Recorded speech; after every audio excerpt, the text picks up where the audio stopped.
Hello friends, welcome to my channel at easy learning. Trisha Saxena और आज का हमारा टॉपिक है पैरासिटिक प्रोटोजोअन्स। तो आपको पता है प्रोटोजोअन्स क्या होते हैं? ये माइक्रो ऑर्गेनिजम्स हैं। और पैरासिटिक प्रोटोजोअन्स वो होते हैं जो किसी दूसरे लिविंग बॉडी पर, चाहे बॉडी के अंदर चाहे बॉडी की सरफेस पर रहते हैं और उससे उस होस्ट से अपना न्यूट्रिशन लेते हैं, जिसके कारण बहुत सारी बीमारियां भी होती हैं। ठीक है। तो जो प्रोटोजुअन्स की जो स्पोरोजुआ क्लास है, स्पेसिफिकली इसी क्लास के ऑर्गेनिजम्स जो हैं वो पैरासिटिक नेचर में ज़्यादा पाए जाते हैं। और ये दो तरीके के पैरासाइट्स होते हैं, एक्टोपैरासाइट्स और एंडोपैरासाइट्स। एक्टोपैरासाइट्स क्या होते हैं? ये क्या करते हैं, शरीर के बाहर प्रेजेंट होते हैं, यानी इनका जो भी होस्ट बॉडी है, होस्ट का मतलब होता है जिस भी ऑर्गेनिज्म के ऊपर या जिस भी ऑर्गेनिज्म की बॉडी पर ये प्रोटोजोन्स डिपेंड करते हैं अपनी लाइफ साइकिल के लिए, उनको एक्टोपैरासाइट्स कहा जाता है। तो जो एक्टोपैरासाइट्स होते हैं ये जो बॉडी होती है होस्ट की, उससे अपना न्यूट्रिशन ले लेते हैं। ठीक है। जैसे एग्जाम्पल में है हाइड्रामीबा हाइड्रोजेना, जो है ये एक तरह का प्रोटोजुआ है और ये पैरासिटिक का फॉर्म में है और ये हाइड्रा की एक्टोडर्मल सेल से अपना खाना लेता है। या फिर अपन देखें तो आई मल्टीफिलिस जो है वो फ्रेश वाटर फिश के हाइपोडर्मिस से अपना न्यूट्रिशन लेती है। तो ये एक्टोपैरासाइट्स होते हैं। और एंडोपैरासाइट्स जो होते हैं, इसमें आ जाता है आपका ये कहाँ कहाँ प्रेजेंट होते हैं? शरीर के अंदर प्रेजेंट होते हैं, होस्ट की बॉडी के अंदर पाए जाते हैं। जैसे डाइजेस्टिव ट्रैक्ट में पाए जाते हैं, या किसी तरह के बॉडी टिश्यूज़ में पाए जाते हैं, या माउथ में पाए जाते हैं, या जेनाइटल ट्रैक्ट्स में पाए जाते हैं। तो एंडोपैरासाइट्स में अगर डाइजेस्टिव ट्रैक्ट पे देखें तो कुछ एग्जांपल्स देखिए। जैसे एंटमीबा हिस्टोलिटिका, ये ह्यूमन बींग्स की जो लार्ज इंटेस्टाइन होती है वहाँ पर पाया जाता है। और जब इनकी तादाद या इनकी पॉपुलेशन बहुत एक्सेस में बढ़ जाती है, वैसे तो ये फ्रेंडली बैक्टीरिया है, लेकिन अगर ये बहुत ज़्यादा बढ़ जाता है तो इंटेस्टाइनल इन्फेक्शंस होते हैं, जिसको अमीबॉइसिस भी कहा जाता है। दूसरा है आपका फ्लैजेलेट। फ्लैजेलेट जो है ये गियार्डिया लैम्ब्लिया जो नाम का एक ऑर्गेनिज्म है, प्रोटोजुअन है। ये फ्लैजेलेट फैमिली में आता है, इसमें फ्लैजिला होता है। ठीक है। या बैलेंटीडियम कोलाए देख लो तो ये सीलिएटेड है, इनमें सीलिया पाया जाता है। बॉडी टिश्यूज़ में अगर हम बात करें तो यूजुअली क्या होता है, बॉडी टिश्यूज़ में स्पेशली स्किन आती है और एलिमेंट्री कैनाल आता है, यानी कि हमारा जो डाइजेस्टिव ट्रैक्ट है वो आता है। तो ये क्या करते हैं, स्किन से या खाने से हमारे शरीर के अंदर जाते हैं। इसमें एग्जाम्पल है ट्राइपैनोसोमा का या लीशमानिया का। ठीक है। उसके बाद ये जो होते हैं ये स्किन के थ्रू या एलिमेंट्री कैनाल के थ्रू अंदर जाकर ब्लड में चले जाते हैं। तो जो ब्लड है वो भी एक तरह का लिक्विड टिश्यू है। माउथ की बात करें, माउथ भी एक साइट होती है जहाँ पर ये प्रोटोजोअन्स अपना डेरा जमाते हैं, जिसमें आ जाता है एंटामीबा गिंगी वैलिस, जो हमारे दांतों को ख़राब करता है। और चौथा साइट है जेनाइटल ट्रैक्ट्स, जो यानी कि जो मेल और फीमेल के जो प्राइवेट पार्ट्स होते हैं वहाँ पर रिप्रोडक्टिव सिस्टम में ये पहुँच जाता है प्रोटोजोअन्स, है ना। जेनाइटल ट्रैक्ट भी इनकी एक साइट है जहाँ पर ये इन्फेक्शन प्रोड्यूस कर सकते हैं। इसमें एक बहुत अच्छा एग्जाम्पल है ट्राइकोमोनास वेजिनैलिस। अब हम इसकी बात करें तीसरे, एक्टोपैरासाइट्स हो गए, एंडोपैरासाइट्स हो गए, एक होते हैं हाइपर पैरासाइट।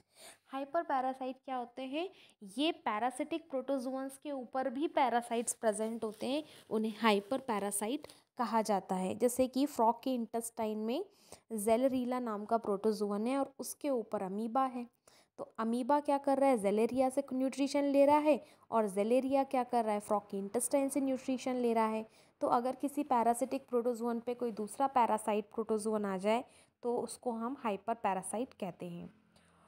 चौथे होते हैं पैथोजेनिक। पैथोजेनिक क्या होते हैं कि होस्ट को इस तरीके से नुकसान पहुंचाते हैं कि होस्ट में किसी तरह की बीमारी प्रोड्यूस हो जाती है। जैसे प्लाज्मोडियम वाइवेक्स जो मलेरिया कॉज करता है।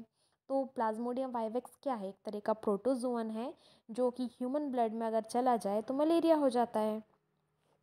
ऐसे लीशमानिया डोनोवेनी भी प्रोटोजुअन है। तो अब हम आते हैं ऐसी बीमारियों के बारे में पढ़ेंगे, डिसीज़ेस के बारे में पढ़ेंगे जो प्रोटोज़ोन से उत्पन्न होती हैं। तो अब पहली है इसमें अमीबॉइक डिसेंट्री, या जिसे अमीबाइसिस भी कहा जाता है। इसका कॉजेटिव एजेंट है एंटमीबा हिस्टोलिटिका। कहाँ प्रोड्यूस होते हैं या कहाँ पहुँच के इन्फेक्शन को कॉज करते हैं? मैन के, ह्यूमन बींग्स के जो कोलोन होता है या जो लार्ज इंटेस्टाइन होता है, उसके एंटीरियर पार्ट में इसका साइट है। डिसीज़ क्या होती है? अगर हम एडल्ट स्टेज की बात करें, अगर ये एडल्ट स्टेज में जा रहा है तो ये अपनी ट्रोफोजोइक स्टेज में पहुंचता है और वहां जाकर ये हिस्टोलाइटिक एंजाइम्स प्रोड्यूस करता है। और ये हिस्टोलाइटिक एंजाइम्स जो होते हैं ये टिश्यूज़ को सॉफ्ट कर देते हैं, इंटेस्टाइनल एपिथेलियम को सॉफ्ट कर देते हैं। और इस तरीके से ये जो है, जब इंटेस्टाइन के एपिथेलियम को पेनिट्रेट करते हैं तब इनका आकार जो है ट्रोफोजोइक से टेट्रा न्यूक्लिएटेड सिस्ट के रूप में हो जाता है। सिस्ट का मतलब होता है कि ये जो प्रोटोजोन्स हैं अपने ऊपर एक हार्ड कवर प्रोड्यूस कर लेते हैं, जिसके कारण इस पर किसी भी तरह का केमिकल, दवाइयों का, पीएच का असर नहीं होता है और ये अपनी पॉपुलेशन इजीली बढ़ा सकते हैं। और फिर ये इंटेस्टाइन से पूरा न्यूट्रिशन लेते रहते हैं और अल्सर्स प्रोड्यूस करते हैं। तो अमीबियोसिस में क्या होता है, जो इंटेस्टाइन होती है अंदर उसमें पूरे अल्सर्स हो जाते हैं और उस अल्सर से ब्लड रिलीज़ होता है, ब्लड निकलता है। जब बहुत ज़्यादा कंडीशन ख़राब हो जाती है तब म्यूकस सिक्रीशन होता है, यानी कि जो भी आपका मोशन पास होगा वो बहुत ज़्यादा स्टिकी हो जाता है। और इसका जब बहुत सीवियर इन्फेक्शन जो होता है फिर वो लीवर, लंग्स, ब्रेन, क्योंकि ब्लड में आ जाता है और ब्लड के बाद ये हमारे अदर ऑर्गन्स जो हैं स्पेशली वहाँ पर जाकर अल्सर्स प्रोड्यूस करता है। तो इसमें एक आ जाता है मोनोजेनेटिक है ये, यानी कि इसकी पूरी जो लाइफ साइकिल है, यानी इसके रिप्रोडक्शन से, इसकी गैमेट फॉर्मेशन से लेकर इसके स्पोर्स बनने तक, एडल्ट बनने तक, पूरी लाइफ साइकिल एक ही होस्ट में होती है। किसकी? अमीबॉइस, इसकी एंटमीबा हिस्टोलिटिका की। तो उसकी कंप्लीट लाइफ साइकिल चूँकि एक ही होस्ट में होती है इसलिए इसे मोनोजेनेटिक कहा जाता है। इसका ट्रीटमेंट जो है वो कुछ दवाइयाँ हैं, कुछ एंटीबायोटिक्स होते हैं जो दिए जाते हैं, जिसमें से है फ्यूमाजिलिन है, एमेटिन है या मेट्रोनिडाज़ोल है। दूसरी बीमारी है डायरिया। डायरिया जो है ये एक फ्लैजिलेटेड प्रोटोजोन से कॉज होता है जिसका नाम है गियार्डिया या लैम्ब्लिया इंटेस्टाइनलिस। ठीक है, और ये लार्ज इंटेस्टाइन की जगह स्मॉल इंटेस्टाइन में कॉज होता है इसका इन्फेक्शन।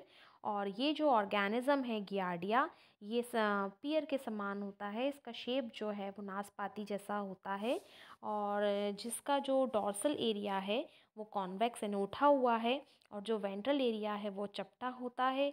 और एंटीरियर पोर्शन जो है इसका, जो आगे का पोर्शन है उसमें एक डीप फरो पाया जाता है, यानी कि एक अंदर ट्यूब लाइक स्ट्रक्चर पाया जाता है और एक सक्शन ग्रूव होता है। और ये बाइन्यूक्लिएटेड सेल है, यानी कि एक ही सेल के अंदर दो न्यूक्लियस पाए जाते हैं। टेट्रा फ्लैजिलेट है, यानी इसमें 4 फ्लैजिला होते हैं। और ये भी मोनोजेनेटिक है, यानी इसकी भी जो लाइफ साइकिल है पूरी वो एक ही होस्ट में कंप्लीट होती है। और इसका जो नरिशमेंट है वो अमाइनो एसिड्स और विटामिन्स हैं। ठीक है, और इसकी जो इन्फेक्टिव स्टेज होती है वो सिस्ट के रूप में होती है। जब हम कोई ऐसा गंदा खाना खाते हैं या बाहर का, हॉकर्स का हम खाना खाते हैं, जो गंदे पानी से धुली हुई सब्जियां होती हैं उसमें अक्सर ये सिस्ट के फॉर्म में होता है।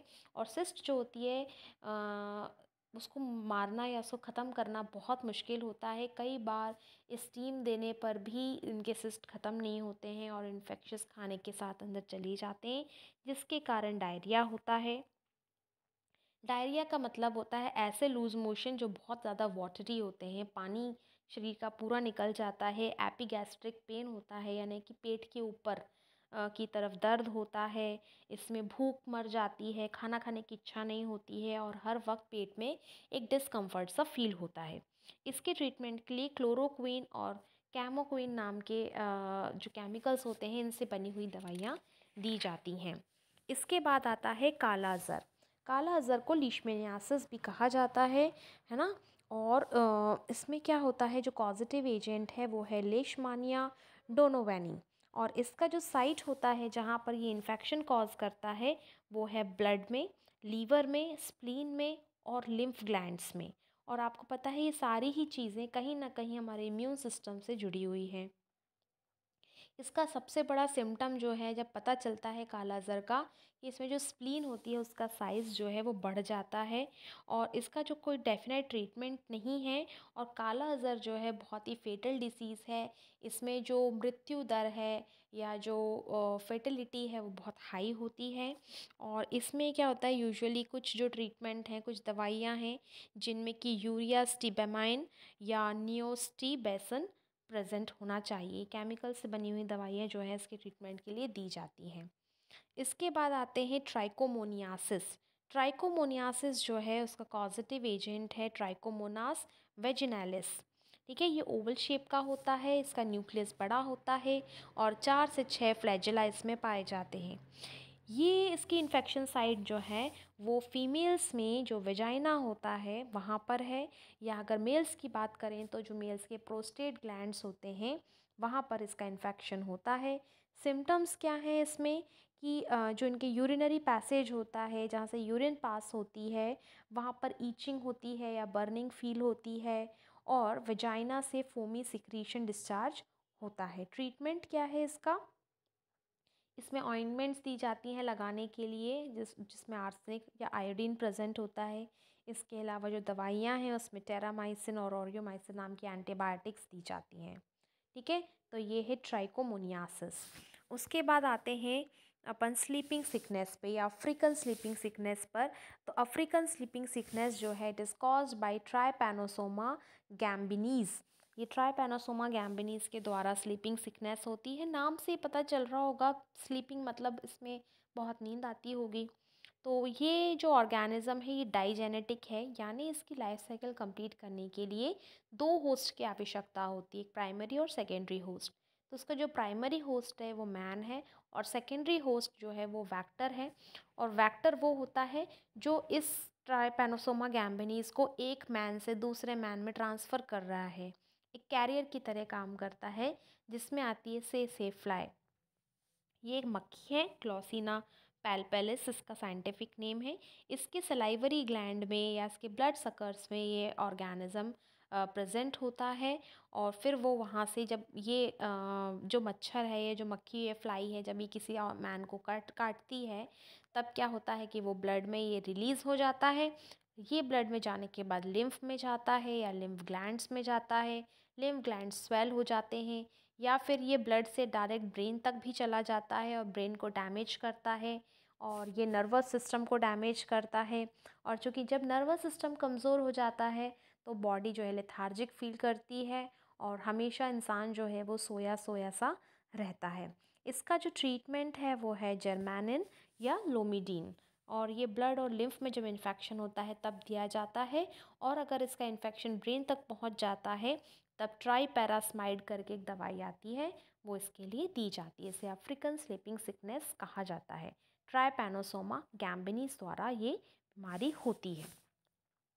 दूसरी है इसी की एक प्रजाति ट्राइपैनोसोमा क्रूजी। ये अमेरिकन स्लीपिंग सिकनेस है और इसे शैगैस डिसीज़ भी कहा जाता है। इसके जो वैक्टर हैं वो हैं बेड बग।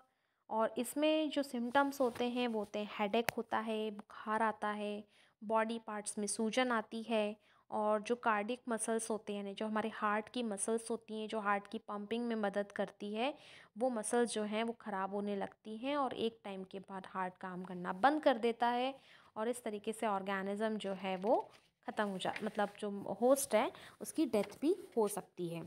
फिर उसके बाद आते हैं नेक्स्ट टॉक्सोप्लाज्मोसिस। टॉक्सोप्लाज्मा गोंडी से ये होता है और रेटिक्यूलो एंडोथीलियल और नर्वस सिस्टम में, यानी कि जो हमारे एंडोथीलियल सेल्स होते हैं, एंडोथीलियल लाइनिंग होती है, वहाँ पर इसका इन्फेक्शन होता है या नर्वस सिस्टम में इसका इन्फेक्शन होता है।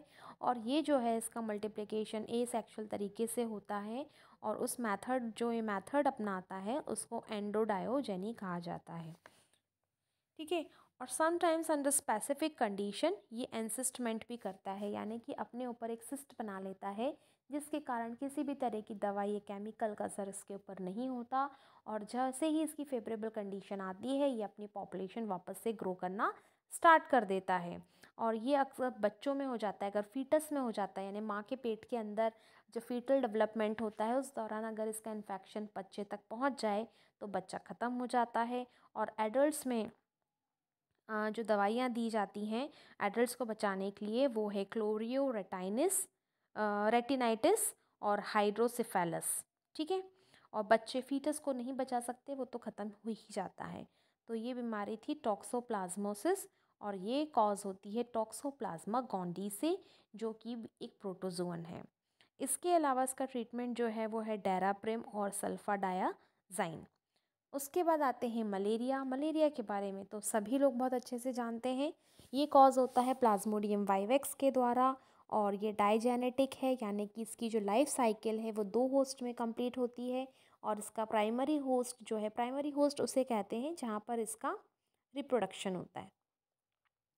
तो प्राइमरी होस्ट जो है इसका मैन है और सेकेंडरी होस्ट यानी कि जो इसका वेक्टर है वो है फीमेल एनोफिलिस। जो मच्छर होता है उसमें जो फीमेल मच्छर है, फीमेल मच्छर क्यों, फीमेल एनोफिलिस ही काटती है। मेल एनोफिलिस कभी भी ह्यूमन बींग्स को काटता नहीं है, उसके पास पियर्सिंग ऑर्गन्स नहीं होते हैं, वो फ्रूट जूस पे रहता है। तो बेसिकली फीमेल एनोफिलिस जो होती है, मॉस्किटो जो है वो ही बाइट करती है ह्यूमन बींग्स को, तो वो उसका सेकेंडरी होस्ट है। और इसमें क्या होता है, जो हेपाटिक सेल्स होते हैं ना, लीवर के सेल्स जो होते हैं वो डैमेज होने लगते हैं, आरबीसीज कम होने लगते हैं।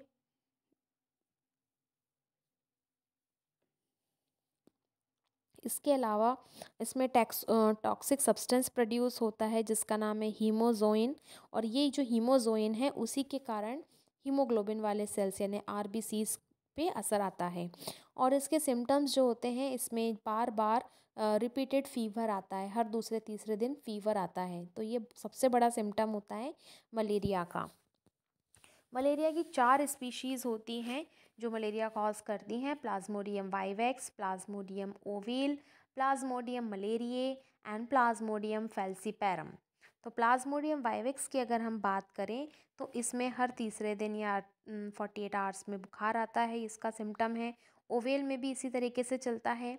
और प्लाज्मोडियम मलेरिया जो होता है, इसे क्वार्टन मलेरिया कॉज होता है, यानी इसमें जो फीवर है वो 72 घंटों में आता है, 72 आवर्स में एक बार फीवर रिपीट होता है। और जो प्लाज्मोडियम फैल्सीपैरम है ये बहुत मैलिग्नेंट टर्शरी मलेरिया कॉज करता है। और यूजुअली मलेरिया जब ब्रेन में चढ़ जाता है वो फैल्सीपैरम के कारण ही होता है। और इसमें जो बुखार है वो 48 आवर्स में ही आता है।